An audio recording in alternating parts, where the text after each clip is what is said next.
Une anthologie des lectures des paroles de Dieu Tout-Puissant.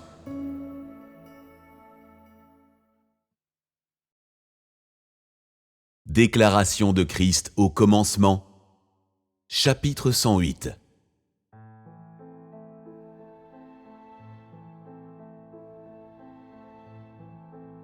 En moi, tous peuvent trouver le repos et tous peuvent acquérir la liberté.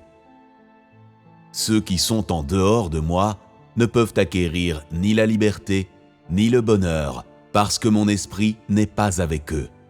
De tels gens sont appelés les morts qui n'ont pas d'esprit, tandis que j'appelle ceux qui sont en moi les êtres vivants qui ont un esprit. Ils m'appartiennent et ils sont tenus à revenir devant mon trône. Ceux qui rendent service et ceux qui appartiennent au diable sont les morts qui n'ont pas d'esprit, et ils doivent tous être supprimés et réduits à néant. C'est un mystère de mon plan de gestion et une partie de mon plan de gestion que l'humanité ne peut pas comprendre. Cependant, en même temps, je l'ai rendu public pour tous. Ceux qui ne m'appartiennent pas sont contre moi. Ceux qui m'appartiennent sont ceux qui sont compatibles avec moi. C'est complètement indéniable et c'est le principe qui fonde mon jugement de Satan. Ce principe devrait être connu de tous afin qu'ils puissent voir ma droiture et ma justice. Tous ceux qui viennent de Satan seront jugés, brûlés et réduits en cendres. C'est aussi ma colère, et de là, mon tempérament est mis davantage en évidence. Désormais, mon tempérament sera annoncé ouvertement. Il sera progressivement révélé à tous les peuples et à toutes les nations, à toutes les religions, à toutes les confessions et à tous les gens de tous les milieux sociaux. Rien ne sera caché, tout sera révélé. C'est parce que mon tempérament et le principe de mon action sont les mystères les plus cachés pour l'humanité que je dois faire cela, afin que les fils premiers-nés n'enfreignent pas mes décrets administratifs et aussi afin d'utiliser mon tempérament qui a été révélé pour juger tous les peuples et toutes les nations. C'est mon plan de gestion et ce sont les étapes de mon œuvre. Personne ne doit les changer légèrement. J'ai déjà vécu la plénitude du tempérament de ma divinité dans mon humanité. Alors, je ne permets à personne d'offenser mon humanité. Tout ce que je vis est le tempérament divin. C'est pour cette raison que j'ai dit auparavant que je suis le Dieu lui-même qui a transcendé l'humanité normale. Je ne pardonnerai certainement pas à quiconque m'offense, et je le laisserai périr éternellement. Souvenez-vous, c'est ce que j'ai décidé. En d'autres termes, c'est une partie indispensable de mes décrets administratifs. Tout le monde devrait voir ceci. La personne que je suis est Dieu, et de plus, Dieu lui-même. Cela devrait être clair maintenant. Je ne dis rien avec négligence. Je déclare tout et indique tout clairement jusqu'à ce que tu aies acquis une compréhension complète. La situation est très tendue. Je vous demande de témoigner de mon nom, de me vivre et de me rendre témoignage sous tous les aspects, non seulement dans ma maison, mais encore plus en dehors de ma maison. Parce que c'est actuellement la fin des temps, tout est prêt maintenant et tout conserve son apparence originale et rien de tout cela ne changera jamais. Ceux qui doivent être rejetés seront rejetés et ceux qui doivent être conservés seront conservés. N'essayez pas de vous accrocher ou de vous éloigner de force. N'essayez pas de perturber ma gestion ou de détruire mon plan. Selon un point de vue humain, je suis toujours aimant et compatissant envers l'humanité. Mais selon mon point de vue, mon tempérament se différencie selon les étapes de mon œuvre, car je suis le Dieu concret lui-même. Je suis l'unique Dieu lui-même. Je suis à la fois immuable et en changement constant. Personne ne peut comprendre cela. Vous en aurez une compréhension claire et vous pourrez comprendre seulement quand je vous le dirai et quand je vous l'expliquerai.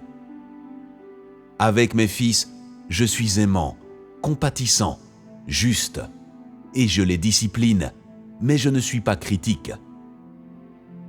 Pour les gens qui ne sont pas mes fils, je change à tout moment en fonction de la fluctuation des airs. Je peux être aimant, compatissant, juste, majestueux, critique, courroucé, maudissant, brûlant et finalement destructeur de leur chair. Ceux qui sont détruits périront, et aussi leur esprit et leur âme.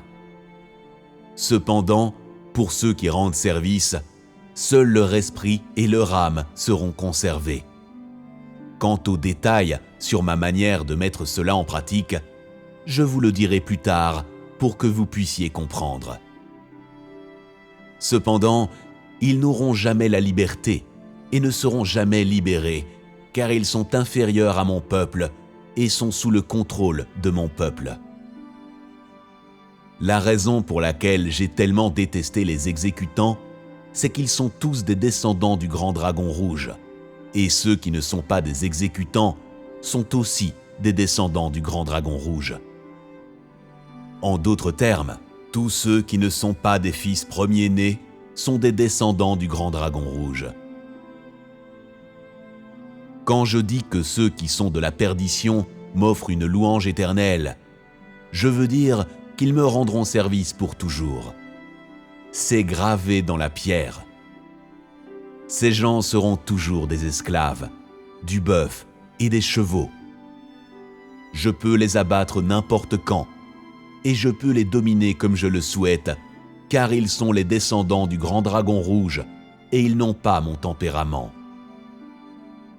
Aussi, puisqu'ils sont les descendants du grand dragon rouge, ils ont son tempérament, c'est-à-dire qu'ils possèdent le tempérament des bêtes.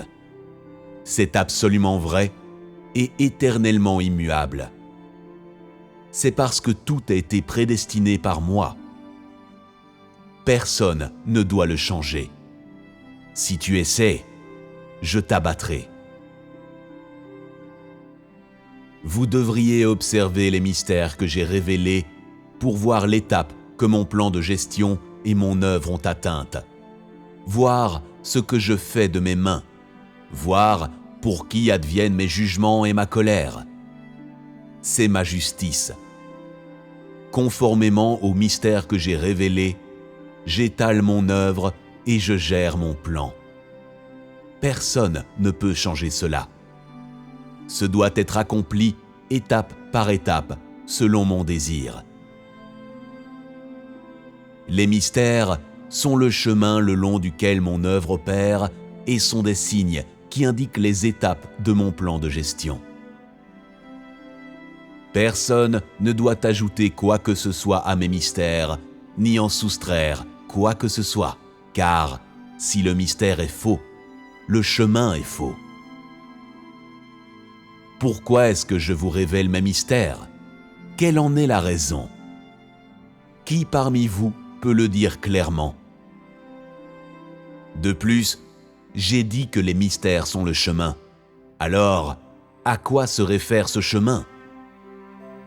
C'est le processus par lequel vous passez de la chair au corps, et c'est une phase importante. Après que je révèle mes mystères, les notions des gens sont progressivement éliminées et leurs pensées s'affaiblissent progressivement. C'est le processus de l'entrée dans le monde spirituel. Ainsi, je dis que mon œuvre se déroule par étapes, et elle n'est pas vague. C'est la réalité et c'est ma façon de travailler. Personne ne peut changer cela et personne ne peut y arriver, car je suis l'unique Dieu lui-même. J'achève mon œuvre personnellement. Je suis seul à contrôler l'univers monde entier et je suis seul à l'arranger. Qui ose ne pas m'écouter? Par « je suis seul », je veux dire Dieu lui-même. Parce que la personne que je suis est Dieu lui-même. Alors, ne vous accrochez pas si fermement à vos propres notions. Qui ose s'opposer à moi? Ils seront sévèrement punis. Vous avez vu le résultat du grand dragon rouge. C'est sa fin, mais c'est aussi inévitable. Je dois accomplir l'œuvre moi-même afin que le grand dragon rouge soit couvert de honte. Il ne pourra jamais plus se relever et sera détruit pour toute l'éternité. Maintenant, je commence à révéler des mystères. Souvenez-vous, la plupart des mystères révélés sont des choses que vous exprimez souvent, mais que personne ne comprend. J'ai dit que toutes les choses que les gens considèrent comme inachevées ont déjà été achevées à mes yeux, et que les choses qui viennent juste de commencer selon moi semblent déjà achevées selon les gens. Est-ce paradoxal? Non. Les gens pensent ainsi parce qu'ils ont leurs propres notions et pensées. Les choses que je prévois sont achevées par mes paroles. Cependant, il ne me semble pas que les choses dont j'ai parlé aient été achevées. C'est parce que mon temps pour faire les choses est limité. Ainsi, selon moi, ces choses sont inachevées. Mais aux yeux charnels des gens, ces choses ont déjà été achevées. De nos jours, la plupart des gens se méfient de moi à cause des mystères que je révèle. En raison du commencement de la réalité et parce que mes intentions ne correspondent pas aux notions des gens, ils me résistent et me nient. C'est Satan qui tombe lui-même dans le piège de ses propres combines. Ils veulent recevoir des bénédictions, mais ils ne s'attendaient pas à ce que Dieu fût à ce point en désaccord avec leurs propres notions. Donc, ils se retirent. C'est aussi un effet de mon œuvre. Tous les hommes devraient me louer, m'acclamer et me rendre gloire. Absolument tout est entre mes mains et absolument tout subit mon jugement. Lorsque tous les peuples afflueront vers ma montagne et lorsque les fils premiers-nés reviendront victorieux, ce sera le point final de mon plan de gestion. Ce sera le moment d'achèvement de mon plan de gestion de 6000 ans. J'arrange tout personnellement. Je l'ai déjà dit à de nombreuses reprises. Puisque vous continuez à vivre selon vos notions, je dois le souligner sans cesse, afin que vous ne fassiez pas d'erreur ici qui perturberait mon plan. Les gens ne peuvent pas m'aider ni participer à ma gestion non plus, car vous êtes actuellement encore de chair et de sang. Ainsi, je dis que ceux qui sont de chair et de sang ne peuvent recevoir mon héritage.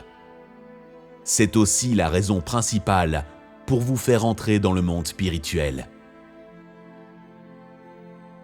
Dans le monde, le désastre commencera par des tremblements de terre. Premièrement, je ferai changer le monde, c'est-à-dire la terre, et ensuite adviendront des fléaux et des famines. C'est mon plan, ce sont mes étapes, et je mobiliserai tout à mon service afin d'achever mon plan de gestion.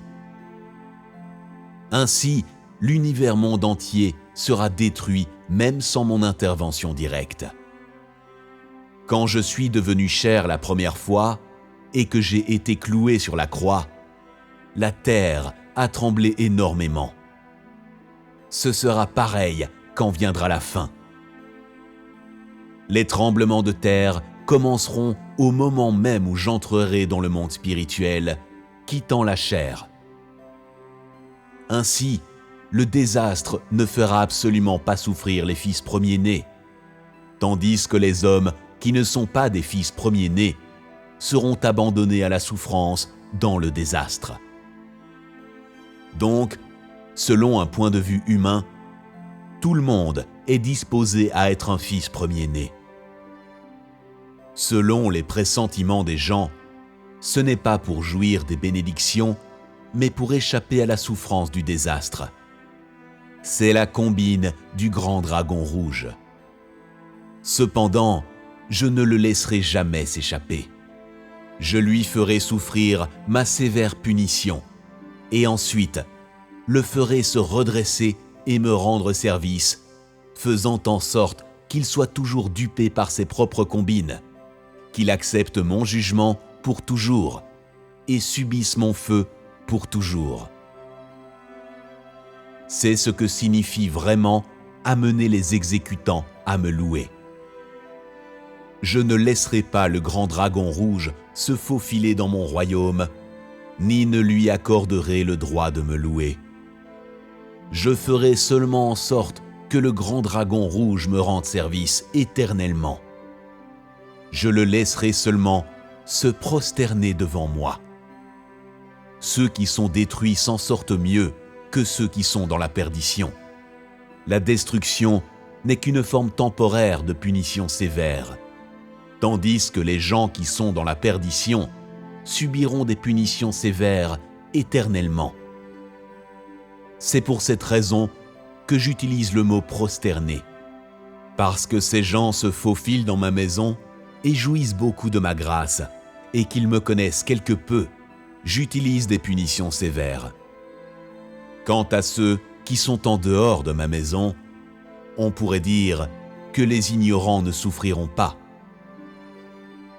Selon leur notion, les gens pensent que ceux qui sont détruits sont dans une pire situation que ceux qui sont dans la perdition.